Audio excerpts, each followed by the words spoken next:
على عهدي على ديني، على أرض تلاقيني، أنا لأهلي أنا فديهم، أنا دمي فلسطيني فلسطيني فلسطيني، أنا دمي فلسطيني.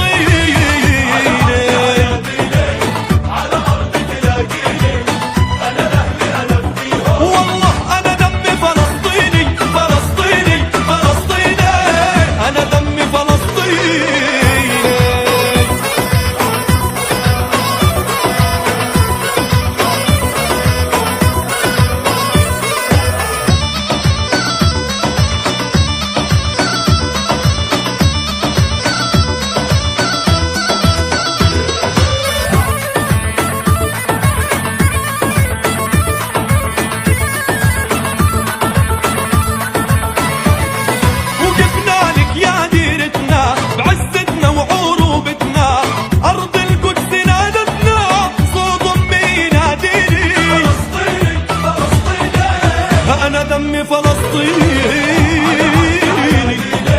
على أرض تلاقيني.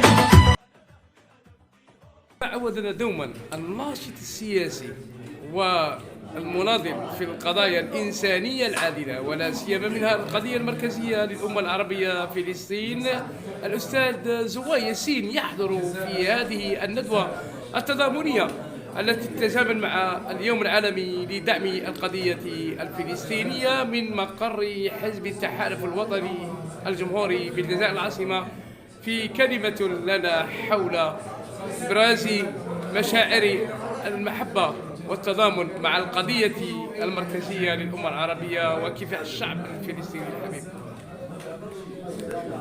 بدعوة كريمة من السيد رئيس التحالف الوطني الجمهوري بروفيسور بالقاسم ساحلي، حضرنا هذه الندوة التضامنية مع أشقائنا الفلسطينيين بحضور ممثلي الفصائل الفلسطينية هنا بالجزائر، تعبيرا لنا ومنا على دعمنا الكامل والمطلق مع القضية العادلة، قضية الشعب الفلسطيني الأعزل الذي يلاقي يوميا أبشع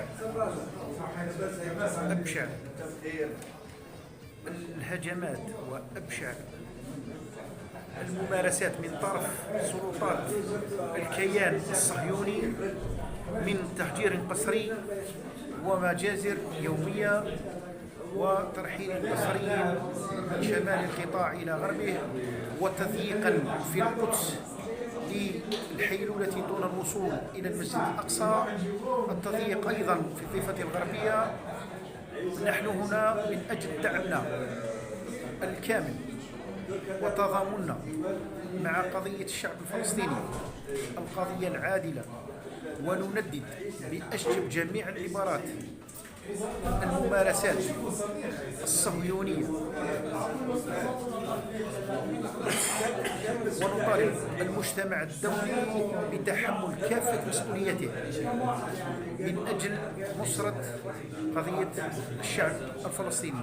تحيا فلسطين، تحيا الجزائر، المجد والخلود شهداء الأبرار. السلام عليكم ورحمة الله وبركاته.